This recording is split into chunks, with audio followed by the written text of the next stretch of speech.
Discipline जो ख़ासि ख्याल रखनि।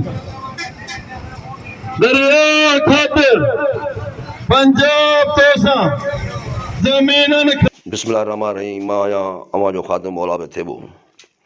सिंधु दरिया मां 6 कैनाल कढण ख़िलाफ़ जिस्कम RSR जो सखर खां कराची ते निकितल पंध मार्च राति रसूलाबाद में तसण बैदि कैनाल नामंज़ूर जे नारनि सां कोटड़ी कबीर में पहुतो, जिते सरवण जोखियो, हसीब मेमून, कमर शेख, अब्दुल जब्बार राजपर ऐं ॿियनि कारकुननि गुलनि जी वर्खा करे शानदार आचा कई।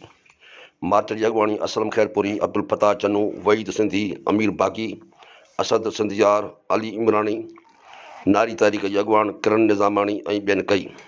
उन मौक़े ते असलम खैरपुरी ख़िताब में चयो त सिंध खे 5 थियण न ॾींदासीं। हीउ वक़्तु विहण जो नाहे। 7 करोड़ सिंधियुनि जी नसल कुशी करण जो CCI समेत कंहिं बि इदारे खे अख़्तियार न आहे त 7 करोड़ सिंधियुनि खे पाणी खां महरूम करण वारा मनसूबा जोड़े, जेका दहशतगर्दी आहे। सिंधी क़ौम ते वार करण वारा मनसूबा आहिनि। किरण निज़ामानी चयो त 23 फरवरी ते कराची प्रेस क्लब आॾो लखे सिंधी गॾु थी 6 कैनाल खे रद्द कंदा। असांखे पंहिंजे दरिया ऐं ज़मीन जी मालिकी करणी पवंदी। अमीर बागी चयो त सिंध जे हक़नि लाइ हर कुर्बानी ॾियण लाइ तयारु आहियूं। पंजाब जे रेगिस्तान खे आबाद करण लाइ सिंधूअ मथां 6 कैनाल ठाहे धाड़ो हलियो पियो वञे, जेको वापसि वरितो वञे। बैदि में वॾेरे ज़मीर नांगराज काफ़िले खे पंहिंजे औताक ते चांहि पाणी पियारण जो बंदोबस्तु कयो, जंहिं बैदि काफ़िले वासियुनि सभिनी खां मोकिलाए पंहिंजे मंज़िल तरफ़ रवानो थी वियो। मौलाब थिएबो, इबरत न्यूज़ रिपोर्टर, कोटड़ी कबीर।